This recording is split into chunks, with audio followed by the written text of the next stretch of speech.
Hi, good evening, everyone, and a very warm welcome to all of you. Thank you for joining us today at Mirai Asset. Over the past few months, we have seen the debt markets capture a renewed attention, particularly the short end of the yield curve.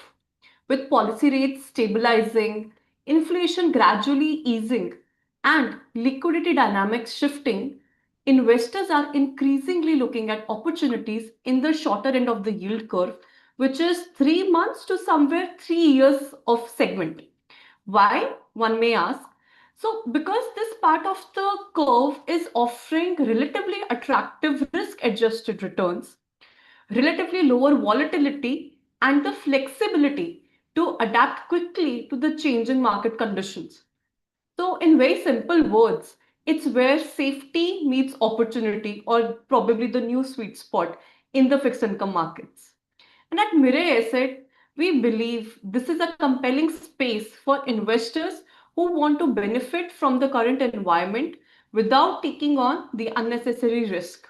And that's exactly what today's discussion is all about, understanding the strategies behind our ultra short, low duration, and short term funds and why they stand out in the current market context.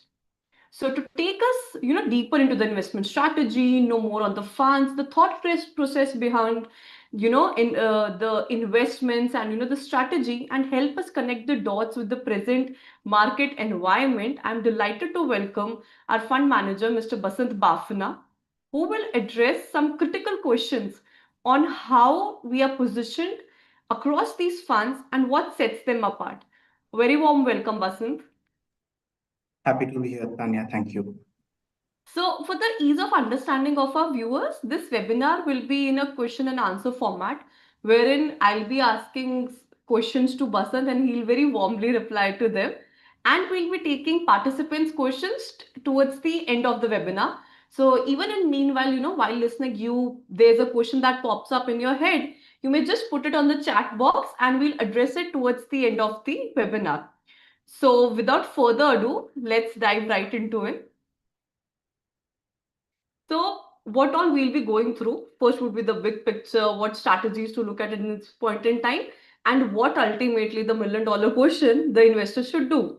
So, Basant, my first question to you is that the short end of the yield curve has become quite a buzzword lately. Every article, media article, or advisor is looking at them. So, can you explain why this part of the curve, 3 months to particularly 3 years, offer a limited downside but much higher upside potential at this point in time? Thanks for the question, Tanya, and welcome everyone to this webinar. If you look at this curve, and if we compare this curve to March, we've seen a significant disinversion in the money market as well as the duration space in the last 6 months. So, from being flat in the money market segment and being inverted in the corporate bond space to being fairly upward sloping now, as you can see in the slide. Uh, Now, if you look at the slide in front of you, on the top left chart, the curve is still significantly flat and in a 10 basis point space in the sovereign yield segment up to 1 years. But if you look at the other two charts, it's fairly steep for non-sovereign securities, which essentially means that the tenor premium is quite meaningful in generating alpha for investors in the non-sovereign segment. So if you look at the CD curve, which is at the top right hand of your screen, the spreads against overnight rates are quite attractive, which is shown in the purple bars. Now, as in when you move up on the duration ladder, the spread consecutively increases, given the curve is upward sloping. But just one point that we've considered 5.5% as the prevailing overnight rates in view of the current banking system liquidity deficit, which is very short term in nature in the current environment, and it is expected to move towards surplus in the coming month, at the beginning of the month. This is primarily owing to statutory payments that have occurred over the last 2 weeks, wherein RBI has been continuously infusing liquidity by undertaking VRRs, so variable rate repo auctions to meet system requirements. As and when this moves into surplus at the beginning of next month, this should bring overnight rates back into the lower end of the corridor, which is closer to 5.25%, which would in turn increase spreads accordingly by say around 25 basis points.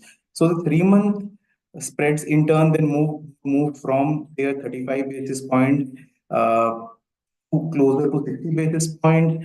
This month would move to 90 basis points from 65 basis points and so on and so forth. Now, if you look at the spreads in isolation, 3 month spreads are at 35 basis points. Tanya, if you can move back to the previous Sure. screen. Yeah. If you look at the 3 month pace, which is still the top right chart, it is still at closer to 35 basis points over overnight rate, and with another 30 basis points as you move from 3 months to 6 months, and another 30 basis points as you move from 6 months to 1 year part of the curve. Now, similarly, when you look at the corporate bond space, which is the bottom chart, uh, that is broadly around 20 basis points over and above 1 year CD rates, and then it moves towards tenor premium of 10 basis points for every annual increase. If you can move to the next slide, please. Yeah. So, what this essentially means is that in moving one step above in the duration ladder, the downside risk gets significantly mitigated given the steepness of the curve. So, for instance, if you have an investment horizon of 3 months, which is illustrated in the left-hand table, and remember that we are in a long pause mood in terms of central bank policy action with the possibility of rate cut in the near term. Even if there is a 10 basis point upward movement in market yields owing to intermittent volatility in between the time of investments and requirement of funds that the investor may have, you would still outperform 3 month absolute yields. So considering 3 month PD levels at 5.85%, versus 6 month PD levels of 6.15%, 3 month ahead returns 3 months from now for a 6 month instrument would still be at 5.95%, which would outperform the 3 month segment by 10 basis points, while outperforming the 3 month segment by 30 basis points in case of a downward movement in yields. The same applies to 6 month versus 1 year segment and so on and so forth. That's what we mean by the opportunity that's available on account of the weakness of the curve. Right. So, Basant, so what, if I rightly understand what you mean is, say, if an investor's investment horizon is somewhere around 3 months to 6 months, so, and they are trying to choose a fund between, which has maturity of 3 months or 6 months, it's better to go towards a 6 months maturity fund at this point in time, because the yields or the Yes. spread at that point in time, at that space, looks relatively attractive. Yes. Right. So now on to my second questions, that a lot of chatter about liquidity is going on, especially when the RBI's monetary policy stance is right away the corner around 1st of October. So the liquidity conditions and RBI's policy stance are now shaping the yields very differently across maturity, which we have not seen in the last 1.5 year. So how do you see these factors influencing the short-term debt mutual funds, say over the next 6 months to 12 months time period? Sure. If we look at the slide in front of you, these are the various factors that impact the returns for the short-term strategies. In terms of liquidity actions, in view of anticipated CIC leakage owing to the upcoming festive season, RBI has already announced CRR cuts to meet the same as a durable measure. And as a temporary measure, RBI continues to absorb or supply liquidity to markets to ensure that overnight rates remain within the LAF corridor. In terms of RBI action, growth versus inflation dynamics have clearly moved into favorable inflation dynamics with the GST rate cuts, which in turn is expected to provide headroom to RBI to provide a dovish guidance in the near term, even if not an immediate rate cut. And with deteriorating labor market data in the US and expectations of two more cuts over the next 3 months, with further cuts into 2026 as well, we remain in a positive to stable interest rate environment domestically over the next 6 to 12 months. Further, FM's announcement that the fiscal impact of GST cuts would in turn not result in any fiscal slippages for the current financial year has also given a lot of comfort to markets to anchor the shorter end of the curve. now that we are through the macroeconomics, or what's driving the whole fixed income space, in terms of liquidity, in terms of spreads, in terms of yields, what are the few funds that could be looked at? While we said, viewers, that at the start that 3 months to 3 year segment is interesting at this point in time, but of course, even in this segment there are many funds that are present. So what in this backdrop we are looking at is, say, ultra short duration fund, which has a Macaulay duration of 3 months to 6 months, low duration fund, which has a Macaulay duration of 6 months to 12 months, and short term fund, which has a Macaulay duration of 1 year to 3 years.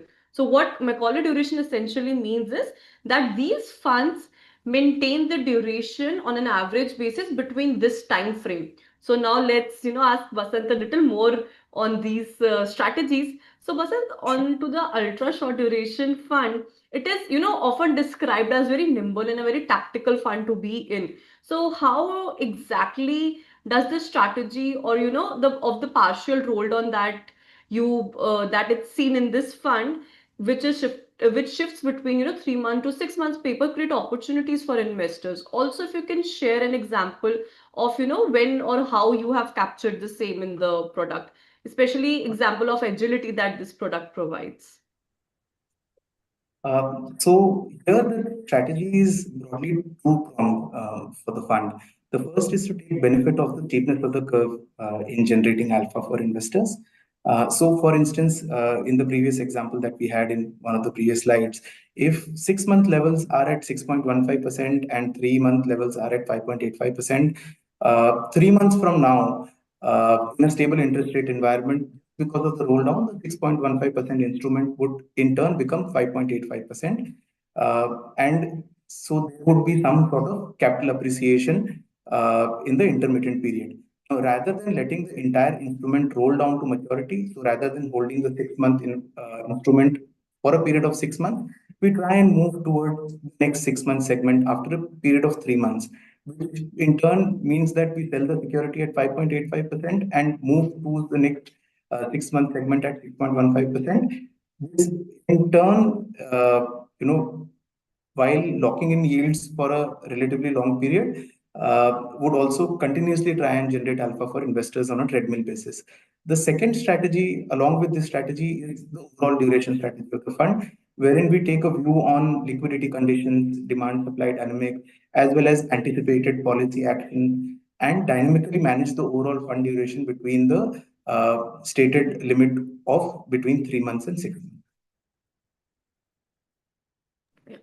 Sure. So, Basant, can you take us through a few attributes of the fund as well? That what are a few characteristics in terms of investment framework or asset type allocation instruments or the rating of the fund? So, the slide in front of you mentions about broadly the asset allocation and rating allocation of the fund. But broadly speaking, this is quite fluid in terms of the asset type allocation, primarily dependent on the instrument spread. So, there are, broadly three instruments on the non-sovereign space that we look at. So, commercial certificate of deposits, commercial papers, and corporate bonds. And depending on the interplay of spreads between individual instruments, we decide the rating allocation accordingly. But that remains within the overall strategy of the two-pronged approach, as I mentioned earlier. Now, in terms of the rating allocation, there is something that's noteworthy. Here in the slide that talks about the rating profile, it considers the short-term rating of the security in case the security is either a certificate of deposit or a commercial paper, which is mentioned as A1 plus. While we undertake security selection, also track dynamically the long-term ratings of the issuer and structure the portfolio accordingly. So, whenever we are structuring the overall portfolio, we look at the long-term AAA rating, and generally, long-term AAA rating in the portfolio is in the range of 85%. So, therefore, the fund maintains a very high credit quality portfolio as well as a very highly liquid portfolio. Right. So even if you will see that, the majority chunk on the rating part is around maintained around 60% on an ongoing basis, right from over here we can see a 3 months basis data, and same, one can say on the instrument type allocation also, that there's some dynamism in terms of allocation which shows that the fund is truly market linked. And whenever you see opportunities, say in instruments like certificate of deposits or corporate bonds, you nimble accordingly. So right. So now Basant, on to the second strategy. So the low duration fund sits at the fag end of the money market curve, but right at the start of the duration curve. So what makes its approach distinct in compared to the ultra short fund that you talked about? And how does the fund balance money market instruments with high quality corporate bonds, and what kind of tactical shifts you have made recently in this portfolio? Sure. So, this category is a natural extension of the ultra short duration category, wherein the major focus moves from a 3 month to 6 month horizon to a 6 month to 18 month uh, portfolio sort of composition. This is in turn to take benefit of the steepness of the overall yield curve. Currently, to just showcase the steepness of the curve, spread between an ultra short duration category and a low duration category yield to maturity is broadly in the range of around 20 to 25 basis points, which provides investors with the ability to generate additional alpha in case the investment horizon meets the investor's requirement. So generally, when we construct the portfolio and when we make changes to the portfolio, we try and see the instrument spreads as well as tenor spreads while deciding on allocations. And we dynamically manage the portfolio changes with a view to optimize investor returns.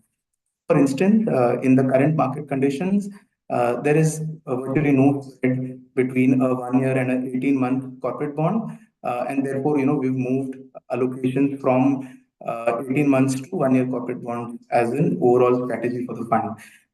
Similarly, spreads between certificates of deposit and corporate bonds in the 1 year segment have moved closer to 20 to 25 basis points. So we've moved towards corporate bonds there as well. Whenever this relationship changes, depending on the macro factors, as I mentioned earlier, we make necessary changes to the portfolio. Similarly, spreads between specific issuers as a part of the portfolio are also considered while selecting individual. Sure. So, the spreads are looked at two-way, one can say in this fund, instrument spread as well as the tenure spread. So this comes to a very natural question that, since you also mentioned, even in the question I mentioned that, it's a natural extension of the ultra short duration fund. So how on the attribute side, it's a little different from the ultra short duration fund? Sure. So here, the first is that the allocation of corporate bonds will generally be higher as compared to an ultra short duration category. But in terms of rating allocation, the overall strategy still remains to have closer to 85% of the overall portfolio into sovereign and AAA long-term rated securities. So that's the sort of broad strategy that's there. And again, here the instrument dynamics up to 1 year segment between various instruments continues to change depending on instrument spreads as well as issuer spreads. Right. So the corporate bond segment becomes a little important Yeah. over here, that, while one sees that, the percentage is say 40 to 50% on the AAA side, or, on the corporate bond side, but inside you are probably looking at, whether to take a 3 year corporate bond, 5 year corporate bond, or a 2 year corporate bond. So within the segment of corporate bonds, that is where the fund derives its, uniqueness from or differentiation from. Right. So now bringing to the the last and the third strategy, the Mirrorset short-term fund plays into the 2 to 3 year corporate bond segment, which which is like well defined, which is not probably defined in the previous one on the low duration fund that we talked about, and also onto the introduction of the sovereign space over here in the 3 to 5 year G-Sec space or the government security space. So how do you identify the right spread opportunities here? Because it's two different, instruments that you are looking at. It's two different tenures within each of these instruments you will be looking at. And, in a scenario where yields are expected to soften gradually, which is, very similar to the current scenario that we are in, there is a long pause, and, probably someday or the other, the repo rate is going to cut. So, how does this fund offer a compelling case for investors who have, also a very similar investment horizon of 1 to 3 years. So again, this becomes a natural extension to the low duration category. But the overall strategy here remains similar, but an extension. So we look at, low duration looks at, say, 6 to 18 months. Here, this looks at broadly it starts from, say, 18 months and move toward closer to 36 months as a natural sort of asset allocation. But we also look at higher tenors, say 4 years or 5 year securities as well, depending on the spreads that are available. So, for instance, immediately post, just before the previous policy, in anticipation of a dovish policy, markets had actually significantly compressed spreads between 3 and 5 years, and that was the time wherein we did not like the segment beyond 3 years, and therefore we had limited our allocations to 2 to 3 years only. But now that the spreads are widened again, so we like the 4 year, 5 year segments again. But broadly, the natural segmentation is in the 2 to 3 year space. And as you can see in this slide, the spreads are also, very close to historical averages. So the three charts in front of you represent spreads over the corresponding sovereign curve versus a AAA PSU bond. And if you look at the last 3 month averages, it is broadly similar to prevailing levels for all segments. So if you look at the 1 year, 2 year, 3 year segment, it's broadly similar. Now, the addition here is that government securities also form a part of this portfolio, and the dynamism also is there between the allocation of corporate bonds versus government securities. So, if we go back in time and look at the fund before the interest rate cuts started in India, at that point of time, the asset allocation was significantly tilted towards allocation towards the government securities. But given that markets have already they are forward looking and they've already priced in a lot of market action beforehand, we've now structurally reduced the government securities portfolio in the fund. So from close to 25 to 30% of the fund, now we move towards closer to 15% of the fund in terms of the government securities allocation. Here again, YTMs, given the steepness of the curve, are in the range of 20 to 25 basis points over the low duration category. So therefore, it provides investors an opportunity to optimize overall returns in case the same suits their investment horizon. Right. So, from what I understand, the short-term category on, this fund is one of the funds which has actually have a higher correlation, or, it's the repo rate cycle is highly looked at, while making investment decisions in this fund, because, the early duration play that's there into the 1 to 3 year segment. Right. Yeah. So, So to add there, there it's somewhere in between in the sense that uh, money markets are often backward looking in the sense that once the event is done, it gets anchored to the overnight rates. So if there is an RBI policy action, the curve moves accordingly. Part of it is in anticipation, part of it is post facto, but a large part of it is post facto. But in case of duration funds, and short duration is sort of the start of that category, there a large part of it also moves ahead of time, so in anticipation. right. And therefore, if you go back to the policy before policy cuts, at that point of time, the curve was actually quite inverted, which essentially represented that markets are expecting a rate cut, and therefore longer duration securities were trading at yields below shorter dated securities. Right, Basant. So, Basant, now that you have beautifully explained all the three strategies, how do you see them? What inside of them, as in, in terms of instrument spreads, in terms of tenure spreads and yields that you look at. But, all these three funds at the end of the day operate in the short end of the yield curve, while each of them has its own personality, but if you had to sum up in just one line, what sets each of them apart? What would you say over here?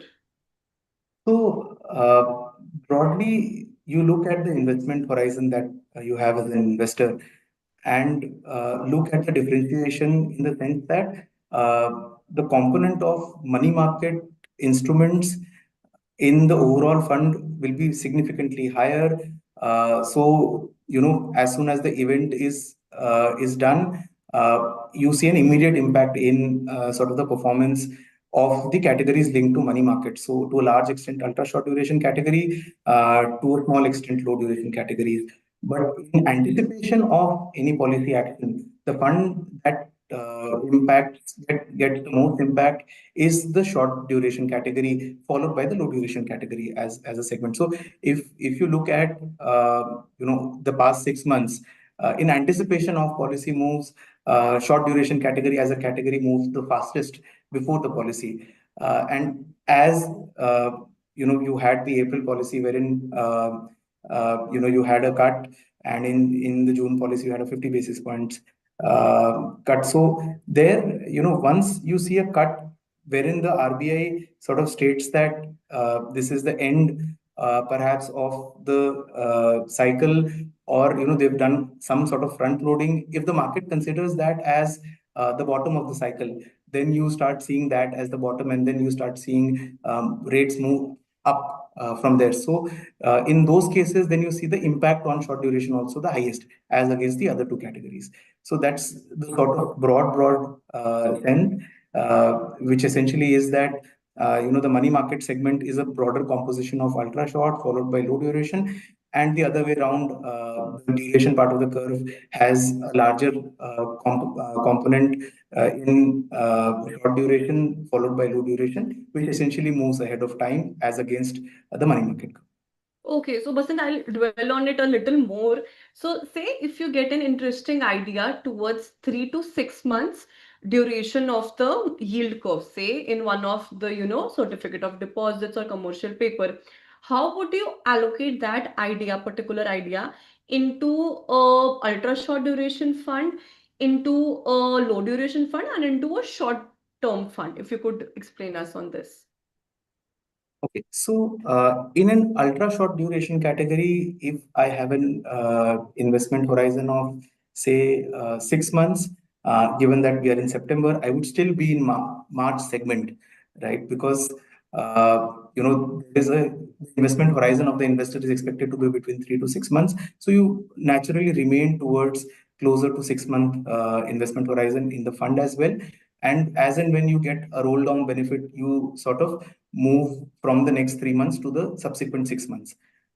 In case of a low duration, perhaps with a 3 to 6 month investment horizon, I would rather be in a 1 year corporate bond, even if the investment horizon is 6 months, because a 1 year corporate bond, say for instance, is at 6.65%. 6 months from now, even if yields go up by say 10 basis points, the sort of capital loss, even if the rates move up, and that really depends on the timing of the entry and exit of the investor, the impact would still be closer to 20 basis points, which essentially means that the holding period return, even with a 6 month horizon, would perhaps be closer to 6.4, 6.45%.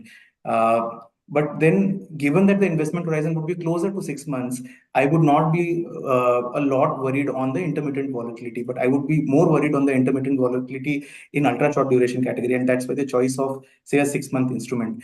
In a short duration fund, I think investment horizon of 6 months is not adequate to take a 2 to 3 year duration instrument. So I would rather feel that you need to have an investment horizon of at least 12 months to 18 months, and then look at the steepness of the curve. So 3 year corporate bonds are closer to 6.85%, and you take benefit of that 20 basis points additional alpha over a low duration category to maximize and optimize returns. Because while you may take an aggressive duration call, but if you face intermittent volatility in the short period, then you should not get stuck on the wrong side. So Sure. that's sort of the broad Sure. view. So, now coming on to the call to action sort of the part that, for an investor when deciding between ultra short duration, low duration, and short term, what is the simplest way to align their fund choice with their investment horizon? Say, if someone has an investment horizon which is very in between the funds. which is say a 9 month investment horizon or a 2 year investment horizon, how would you suggest, look at that, provided you have historically also seen how the yields and returns realization has been of these funds. So how would Sure. you suggest investor to align their investment horizon with the fund, whether they should be looking at, just the Macaulay duration, that, if it falls between say A to B, you should only look at A to B, should not even look at the other fund, even if, it's B to C. So how would you recommend on that? Generally, the duration investment horizon of the investor should be aligned to the duration of the fund. Uh, but given that we are in a fairly stable to positive interest rate environment, and given the steepness of the curve by way of various examples that I've shared during this webinar, it makes sense to move one notch up the ladder to optimize return. So, for instance, if your investment horizon is 3 months, ultra short category, which has a duration of closer to 5 to 6 months, is expected to optimize alpha for investors with low duration. Say, for instance, if your investment horizon is between 6 to 9 months, and short duration, really, if your investment horizon is between 12 to 18 months. Okay, sure, Basant. Thanks on this side. So, if there's one key takeaway from this discussion, that, why should investors look at only at the, shorter end of the yield curve, and, look at it right now, with this sense of urgency of timing, and, not rather wait on, for say another rate cut, or, for much more stability on the global part. What would be that one key takeaway from the discussion that you would, want to nudge investors to look at the short duration side of, or the money market duration side of the categories right now at this point in time? Sure. It's really because you need to invest now rather than later, because you might miss on the steepness of the yield curve, and you need to keep this thought in the background that the we are in a stable to positive interest rate environment at the moment, and with the RBI front loading earlier and the government following it up with structural reforms at their end as well, inflation is really expected to move lower. And in addition to the GST related cuts, the CPI basket is also expected to change over the next year. And when that happens, that is additionally going to reduce the consumption basket of food items within the overall CPI basket, which essentially would further bring down CPI inflation. So we are in a very positive inflation from a RBI standpoint horizon. And we are in a fairly stable growth sort of environment as well. So from that perspective, it opens up a lot of policy space for RBI to provide further impetus to growth, given that inflation is expected to continuously undershoot RBI's expectations over the next 6 to 12 months. And that is where, being one notch higher from your investment horizon in terms of the overall strategy of the fund makes more sense and provides a good risk adjusted returns. Right. So thank you, Basan, for these insights. Now let's, hop on to the investor questions. I can say a lot of questions over here. So, yeah. Let's see. So yeah, one of the first question is by an anonymous attendee. So their question is that, should one look at a short duration category at this point in time, or if one wants to play duration a little more, can be also looking at long duration fund at this point in time? So it really depends on what your investment horizon is. Now, on the long duration category, it really is more of 30 to 50-year government securities, which form a part of the general industry long duration portfolio.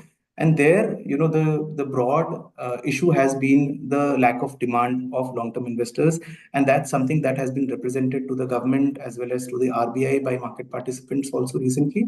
And the government in one of the press announcements has also spoken about this, that they've taken this into cognizance. Now there is a borrowing calendar that is expected to come out for the second half of the year.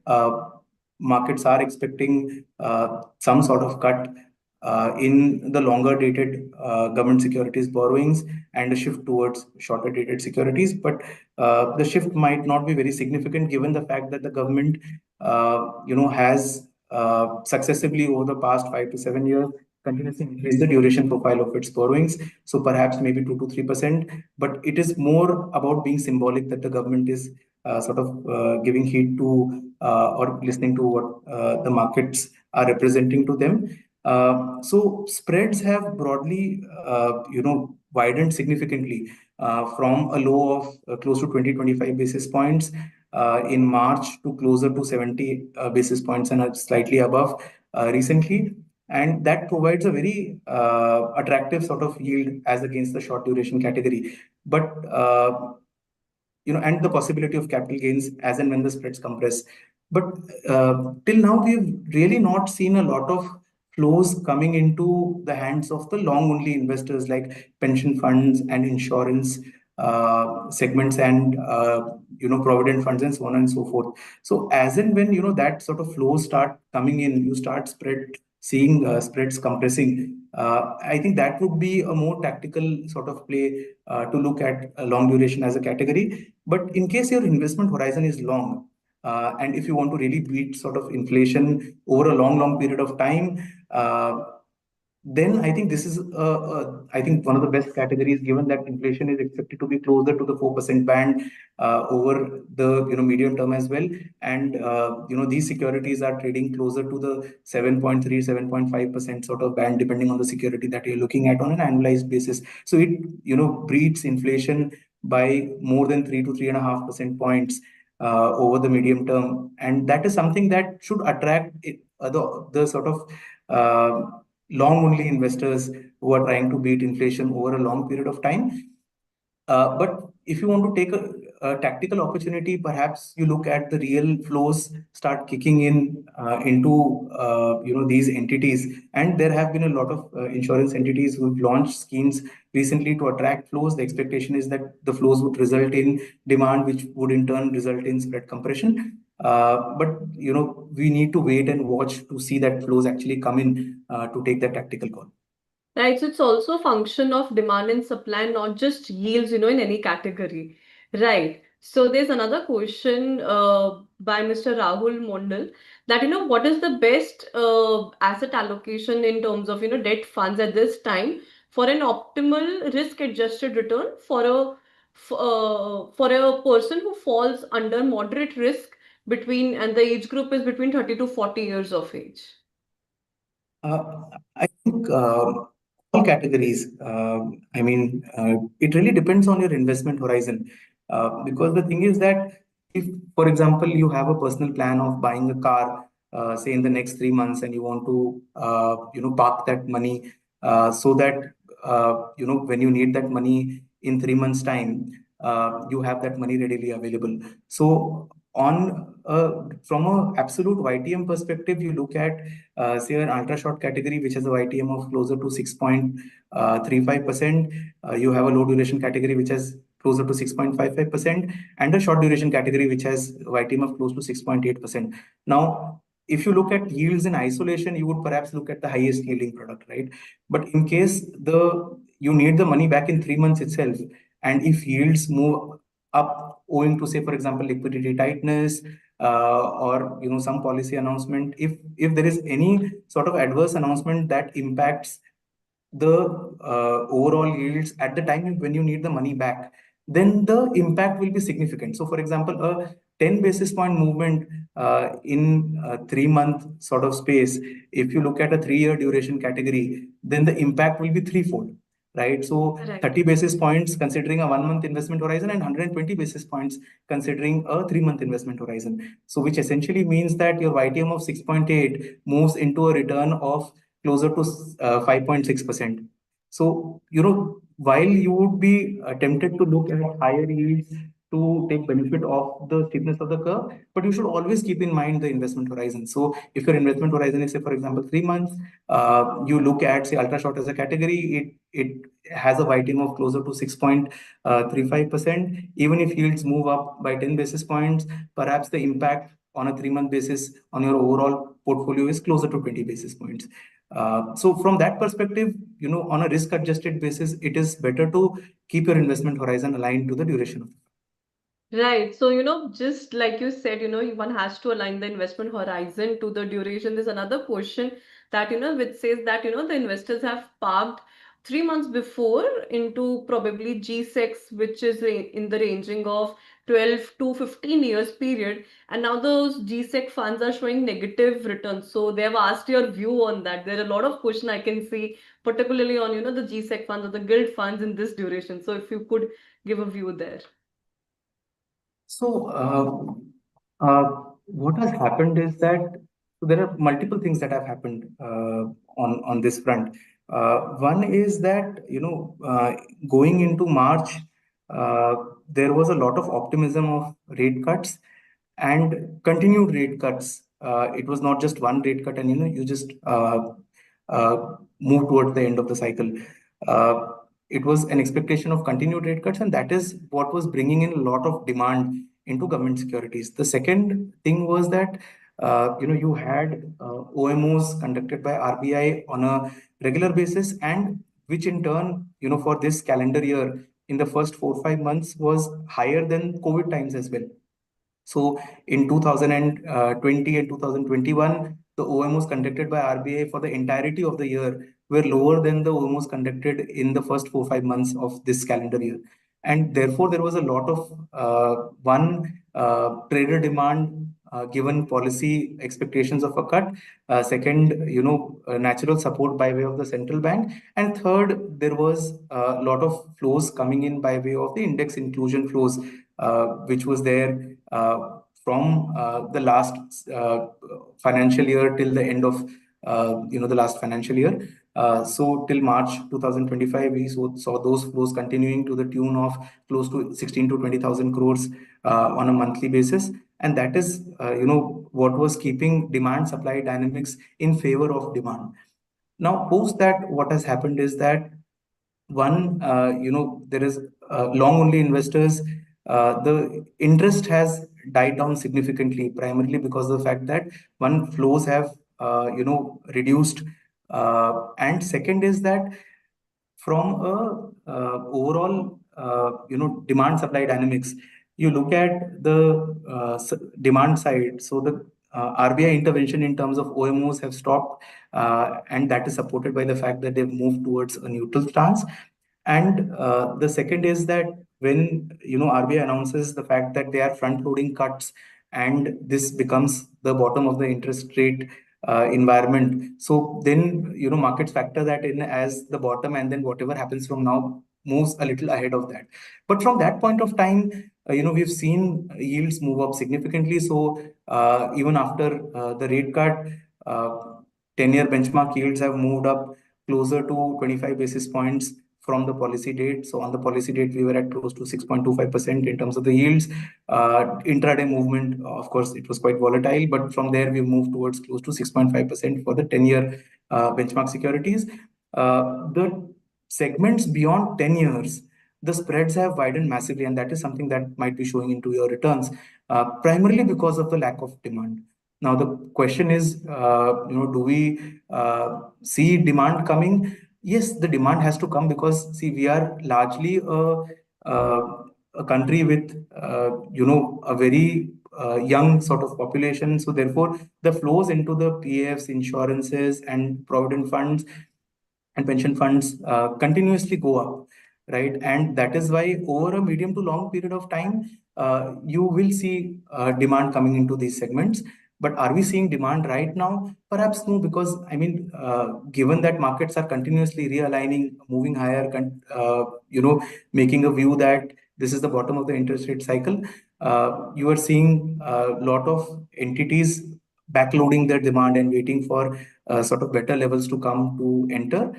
The other thing is that, because of the OMOs, what has happened is that lot of central government securities were tendered to the RBI, and that has made balance sheets of these banks significantly lopsided towards SDLs, and therefore there is very limited appetite for SDLs, right? And given Right. that there is a limited appetite for SDLs and the balance sheets have got already lopsided towards SDLs, the spreads and incremental demand for SDLs have sort of moved lower. Now, given that that has moved lower, the spreads have widened. to the extent that at March you had moved towards a peak of close to 45 to 50 basis points. It came down to close to 30 basis points, and today 10-year securities are itself in the range of closer to 70 to 75 basis points with higher spreads in longer tenors.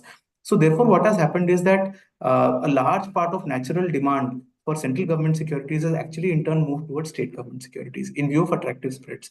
And what was a natural extension, that corporate bonds were actually trading below or above the STLs, which has become the exact inverse. Now STLs are trading at significant amount of discount to corporate bonds, and therefore a lot of demand is shifting towards that, and therefore you are seeing a lot of non-performance in the central government securities.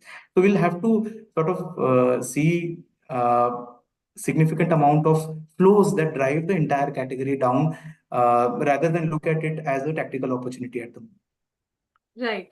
So now on to the other segment of the duration. We had a lot of questions on the long duration. I really hope people have understood this part that, it's not just yields that one should look at while investing into the fund. One should also look at a lot of other market factors like your demand and supply. And one would always ask that, where do I look at from? You can always go to our website.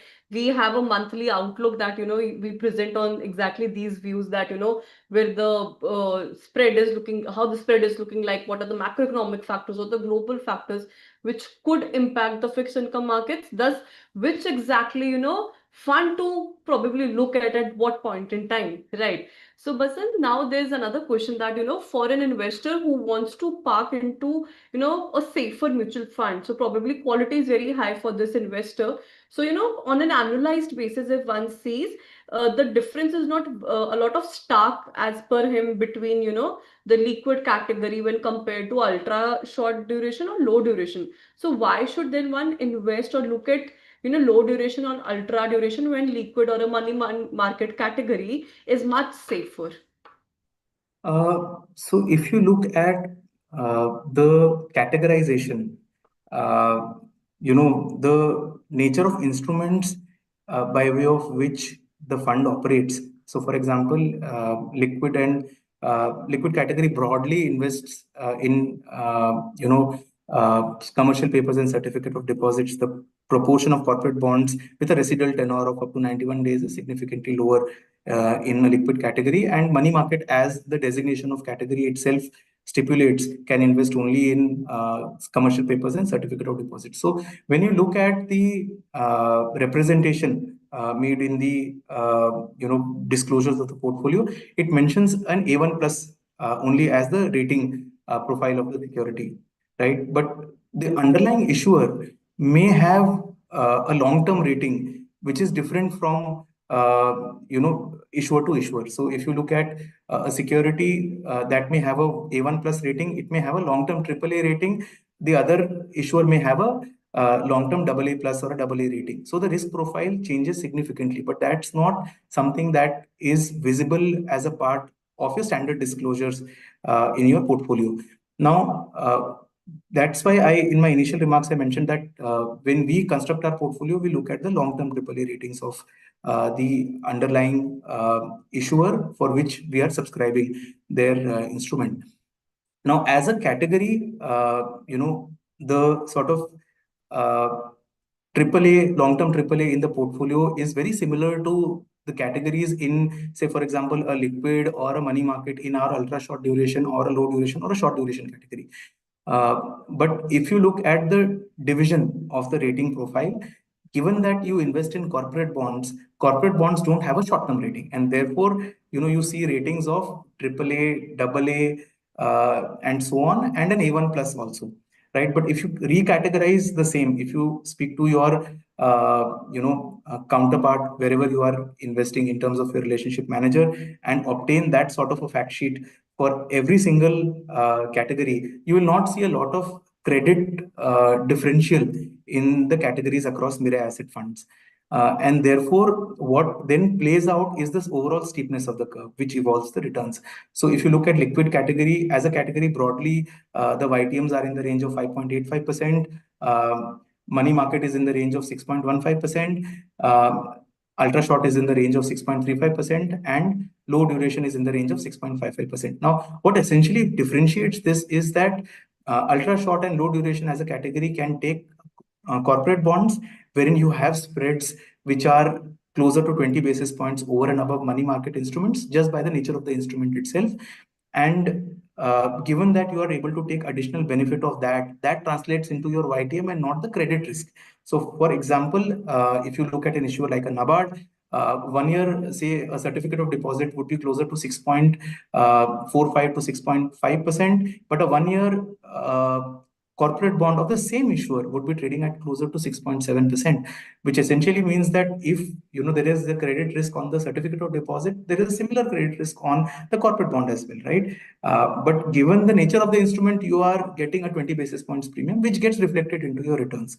And this is something that you need to consider when you're looking at allocating in various funds. Right. So maybe probably for us where the quality remains at, the center for each and every portfolio, what differentiates is the kind of instrument that you are able to Yeah. take in the underlying fund, of course, with the investor's investment horizon, which can give them an uptick in the return. So while if one can say that quality remains a triple A plus, the most fine quality, the potential to have an uptick in returns probably lies in the categories that you mentioned about. Right. So one of the last questions, Basan. So this investor, Mr. Amlan Basak, probably they would have attended a few of our earlier sessions of our, another fixed income fund manager. So they understood from that that, corporate bond funds should be performing well in the future. But in their understanding, since then it's a little underperforming. So is this trend going to continue or will it be changing in the near future?